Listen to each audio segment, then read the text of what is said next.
Ngapain Bapak di sini? Kalau Mama tahu gimana? Muti panik mendapati Edi menyusulnya ke kamar mandi. Yang penting jangan berisik, ucap Edi. Pernyataan Edi sontak membuat jantung Muti berdetak tak karuan.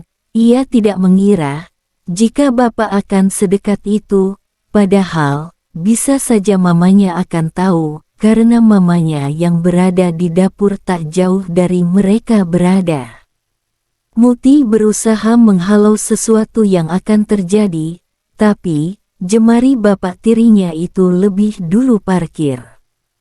Kisah itu bermula sekitar 1 tahun yang lalu, tepatnya saat dini hari, ketika Muti mendadak terbangun saat mendengar dering ponsel di samping bantalnya. Sebuah panggilan tak terjawab, yang bahkan tak terlalu penting dari teman di kampusnya.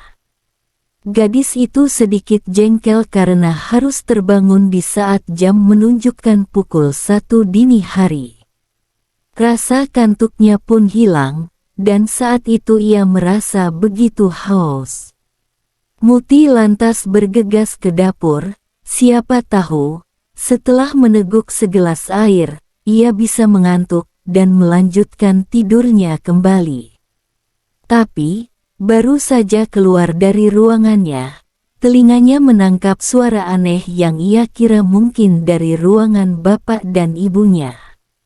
Awalnya, ia mengabaikan suara itu, tapi saat melewati ruangan sang ibu, kening Muti berkerut heran. Nampak pintu ruangan itu tertutup rapat, yang artinya suara itu bukanlah dari sana. Karena perasaan bingung dan penasaran yang hadir, Muti lantas mencari sumber suara tersebut. Tapi, ketika hampir sampai di dapur, seketika Muti menghentikan langkahnya dan memperhatikan dari kejauhan. Tampak seorang pria paruh baya tengah sibuk melatih jemarinya, sambil mengamati ponsel yang menayangkan sinetron barat. Pria itu yang tak lain adalah Edi, yang sudah hampir 2 tahun menjadi bapak tirinya. Muti yang penasaran, justru bersembunyi di balik pintu, sambil terus memperhatikan bapak tirinya itu. Untuk pertama kalinya, ia mendapati langsung bapak tirinya itu dengan telaten berolahraga dengan dirinya sendiri. Dan sesekali, Muti bergidik dengan sesuatu itu. Karena tak ingin mengganggu sang bapak yang sedang sibuk, Muti bergegas hendak pergi kembali ke ruangannya. Ia mengurungkan niat mengambil segelas air, dan mengabaikan rasa haus yang tiba-tiba saja menghilang. Tapi sayangnya, ketika gadis yang berusia 23 tahun itu hendak berbalik, kaki kanannya tanpa sengaja menabrak sapu. "Siapa itu?" ucap Edi. Sontak Edi gelagapan menyadari kehadiran seseorang di sekitarnya. Dan ketika pria itu berbalik, wajahnya berubah pucat mendapati putri tirinya yang menunduk. "Ngapain kamu di situ?" tanya Edi dengan ekspresi yang terkejut.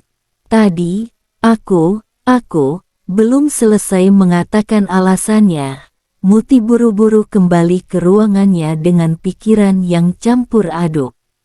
Di dalam ruangannya, gadis itu duduk sendiri, sambil kembali terbayang apa yang baru disaksikan oleh matanya. Ia masih belum bisa lupa sepenuhnya, bahkan jantungnya masih berdebar tak menentu, mengingat sesuatu itu, yang seperti buah singkong raksasa yang siap panen. Dan tak bisa ia bayangkan, bagaimana jadinya jika sesuatu itu terparkir pada terminalnya.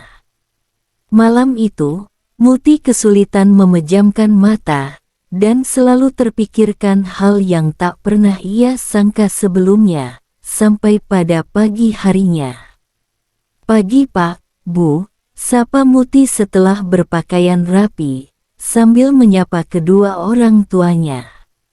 "Pagi juga, Muti, buruan makan," bentar lagi ibu antar kamu ke kampus ya, ucap ibunya. Sementara Edi hanya menunduk, menyembunyikan kecanggungannya itu. Pria itu masih merasa malu, karena yakin, jika Muti belum melupakan apa yang telah ia lalui. Desi mahasiswa semester 5 di sebuah universitas swasta di kota tempat ia tinggal. Ia tinggal bersama ibu dan bapak tirinya. Ibunya yang kerap dipanggil Bu Ani oleh tetangganya, menikah dengan Edi kurang dari 2 tahun yang lalu. Wanita berusia 5 tahun lebih tua dari Edi, dan ia bekerja sebagai seorang manajer di salah satu kantor keuangan. Sementara suaminya yang terdahulu, yang merupakan bapak kandung Muti, sudah lama meninggal dunia karena kanker otak tepatnya, ketika dia berusia 20 tahun. Semenjak itu, Ani yang menghidupi Muti, dari biaya sekolah, hingga kebutuhan lainnya. Sampai 3 tahun menjanda, Ani sempat pacaran dengan beberapa pria, sampai akhirnya, wanita itu bertemu dengan seorang pria pemilik pabrik kerupuk di kotanya. Semula, Ani menikah dengan Edi, lantaran pria itu cukup mapan, dan yakin, ia bisa merubah perekonomian keluarganya. Tapi sayangnya, setelah pandemi melanda negeri beberapa waktu lalu, pabrik yang dikelola Edi mengalami kebangkrutan. Untuk 1 tahun pertama setelah kebangkrutan, ia masih bisa mencukupi kebutuhan Ani dan putri tirinya. Tapi, di tahun kedua, semua kebutuhan rumah tangga menjadi tanggung jawab Ani. Semenjak menjadi pengangguran, kondisi rumah tangga Edi dan Ani pun berubah drastis. Semenjak menjadi pengangguran, Muti kerap kali mendengar keduanya bertengkar. Ada saja masalah yang menjadi pertengkaran mereka, mulai dari yang sepele, hingga selalu saja ada yang dipermasalahkan. Bahkan, sempat pula keduanya ingin berpisah, dengan alasan yang tak masuk akal, sehingga membuat Edi merasa prihatin dengan keadaan itu, dan ia menyadari jika sikap ibunya lah yang berubah. Tapi, sebagai anak, ia memilih tidak ingin ikut campur, apalagi dia juga belum mengerti sepenuhnya tentang rumah tangga. Aku pamit dulu ya, nanti aku pulang telat, ada meeting yang gak bisa aku tinggal, ucap Ani. Baiklah, sahut Edi seraya mengangguk. Bukan sekali 2 kali Ani pulang terlambat, dengan alasan yang sama. Dan hal itulah yang membuat Edi merasa seakan dikucilkan. Keadaan itu pula yang membuat Edi sering tinggal berdua di rumah bersama Muti, putri tirinya itu. Muti pun menjadi lebih dekat dengan papa tirinya. Sikap Edi yang begitu perhatian, membuat Muti merasa nyaman. Apalagi, Edi juga bisa mengambil peran sebagai orang tua, dan juga teman untuk putri tirinya itu, hal yang hampir tak pernah dilakukan oleh ibu kandungnya, dan itu pula, yang akhirnya membuat Muti merasa nyaman. Bahkan, seiring berjalannya waktu, tumbuh suatu perasaan aneh pada gadis itu. Bagi Muti, Edi merupakan sosok sempurna yang selalu ada untuknya. Pria itu jarang sekali berbicara, dan ia juga sangat jarang untuk bisa tersenyum lebar. Tapi, tatapannya mampu membuat siapapun merasa dilindungi olehnya. Sementara Ani sendiri, memang mulai berubah sejak berganti jabatan di kantornya. Wanita itu semakin sibuk kerja, dan menjadi sering mengabaikan kewajiban pada keluarganya. Sampai suatu ketika di pagi hari, selesai sarapan, lalu ia memanggil putrinya. Sementara suaminya masih merapikan tanaman di belakang rumah mereka. Ibu mau keluar kota ya nak, ada kerjasama dengan nasabah di kantor cabang. Kamu nanti pulang kuliah jaga rumah ya, ucap Ani. Berapa lama bu? Tanya Muti. Mungkin 5 harian lah, itu pun kalau urusannya cepat selesai, jelas Ani. Muti pun tak banyak protes, karena memang, seperti itulah kebiasaan ibunya. Selama sang mama pergi, Muti selalu diantar oleh bapak tirinya itu, meski jarang ada obrolan di jalan. Sementara pulangnya, Muti menggunakan angkot, karena jam pulang kuliah yang tak tentu.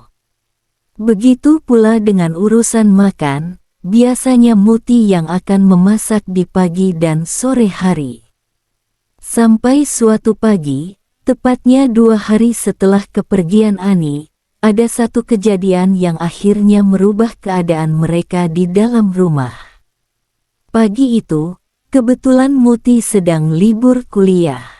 Ia menyempatkan diri untuk memasak.